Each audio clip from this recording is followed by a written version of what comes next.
Okay, all right. Hello and welcome all. Today we are going to see how to create your first Android project. Okay, so for that, just basically I am going to create a random folder here on my screen. That is my app. Then after open your Android Studio, you can click here and it will be open. Here you can see you will get the screen like this. After that, click on the new project. It will open you the various templates.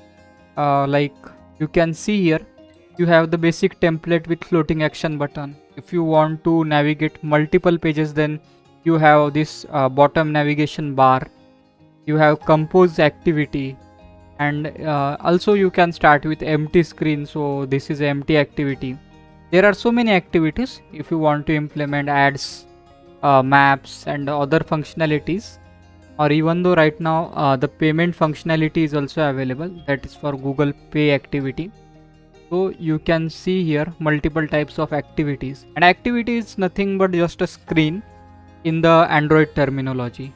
Apart from that, in the sidebar you can see here various options, like you can create applications for phone and tablets, for Wear OS, that is for watches, for Android TV and automobiles. So we are going to create an application for Android mobile devices definitely, and I am going with empty screen. So select empty activity and then click next.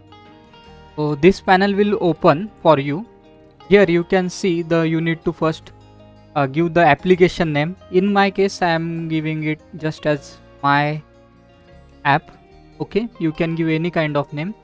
Here it's a package name. Actually in Android, package is the thing which differentiates your application on Google Play Store. So it will mostly come like this: com.example.com / your application name. So this is the my website's name, that is Solvit app. So it will take this domain by default, com.solvitapp.myapp. My app is taken from this. Okay, after that you can specify the project location. So I have created the folder on desktop, so I will show you the how can we change that.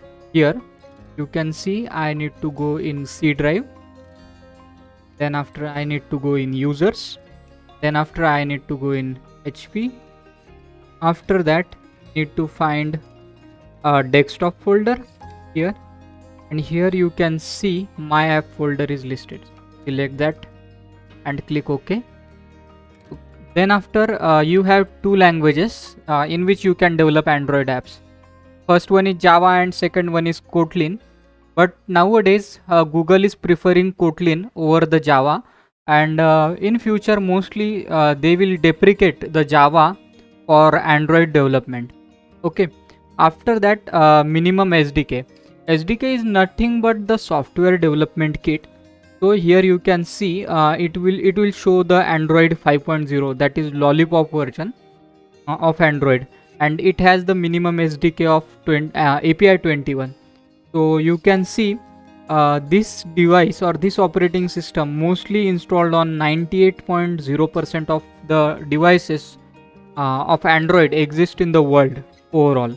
Okay, so you can experiment here. If I will get the latest SDK, which is Android 12 or Android S, so you can see only 1% of devices are using Android 1.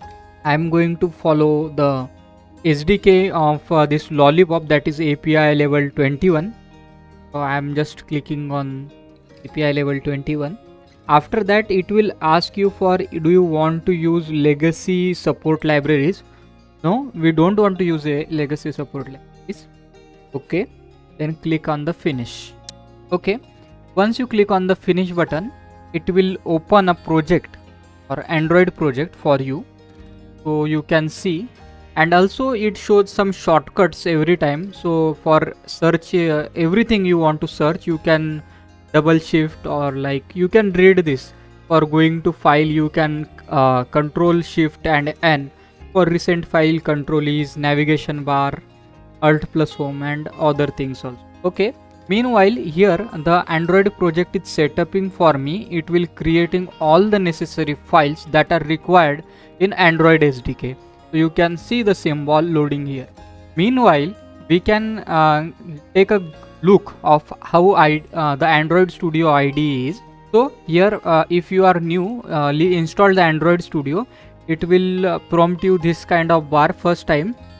Shows that what's new in Android Studio. Okay, so you can read it from here. Right now I don't want to see that thing. And here you can see on the top menu bar you have multiple options like file, edit, view, navigation, code analyze, and so much more. Even though VCS also, that is version control system. We will see how to integrate Git with Android Studio in next video. Okay, apart from that, in the below bar you have listed your application name, that is my app. After that, it has some things like some buttons here which is for running the application, and much more things. Apart from that, here you will have some other things too, like ABD, that is Android virtual device. Okay, you have a universal search for Android here, and even you can logged in your Google account, so it will easier for using Firebase and that kind of Google services in your Android Studio. Apart from that, it has here the sync project, and this is device manager also here. So yes, you can see here the project is opened actually, right? So first of all, you have multiple views for project, that is like project and Android also. So I will recommend you need to mostly work with Android kind of thing. Okay, I will minimize all other thing. It gives me an error, could not install Gradle distribution from these services. Okay, click on that. Okay, actually I have aeroplane mode on. You need to like keep your internet connection on, because sometimes it has some dependencies on some libraries which are hosted on cloud. So that's why it will give such kind of error. So I just need to try again to sync my Android project. Okay, meanwhile, let's have a look. This is the navigation window. From here you can navigate your project. I will, for your reference, I will show you how the in the project view it will look like. It will look like this kind of thing. Here it's your application files are all listed here. After that, these are the external libraries we mostly install. Okay, but we didn't need the project view multiple times, so we just switch to Android view. Okay, after that, in my app folder, you have multiple things, like first of all, the first is application. Okay, and in application you have like libraries, src, git clone, build Gradle files, and all other things. So build Gradle files we will have a look later on in what's the Gradle file and all the things. Okay, here you can see some Gradle scripts are there. We will see what is the Gradle script in later videos. Okay, when in the bottom you have some other tools like terminal. You have default terminal in Android Studio, which most of the time PowerShell terminal.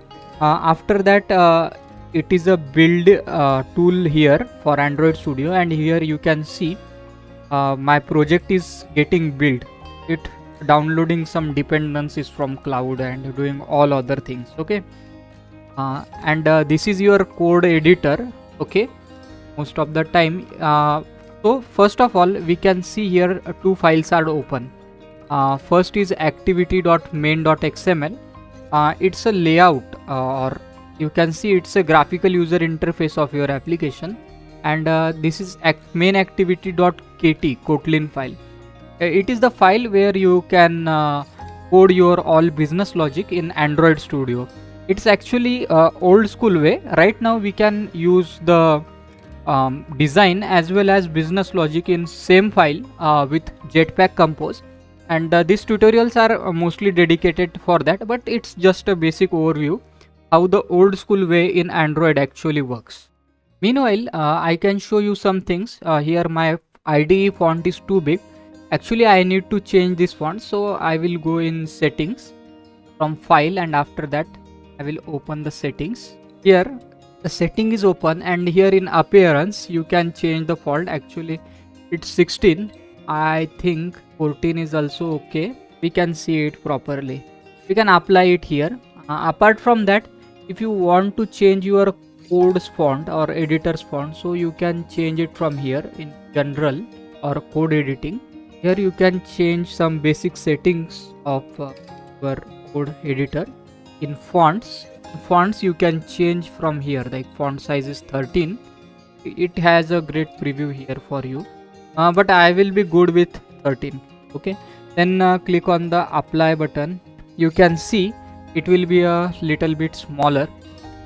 Alright, you can see here the build is successful, and now if we open the editor, okay, it says that design editor is unavailable until, okay, after successful project sync. We need a successful project sync, or you can open the file and sync project with Gradle file. It will run this syncing again, and hope so we will be able to see the visual editor. Okay, alright, here it say build successful. Let's try to open. Okay, still it says design editor is unavailable until after a successful project sync. Okay, we will figure out this problem in next video. And yeah, again one thing I want to show you is that this is the whole folder structure or app structure. Here in resources you can see the files of layout and all other things like values, bitmap. We will have a great look of this file structure in further videos. Again, I want to show you, if you open this in the project mode and if you open my app, these are all the files, and you can see this all the files itself in your project location. I will quickly open the project location, and as you remember it will be on desktop and my app folder, so my app folder, and you can see here or you can compare. Okay, so this is the whole project structure, and we will meet in the next video to see how the file structure and file system and files are organized Android Studio. Till then, happy coding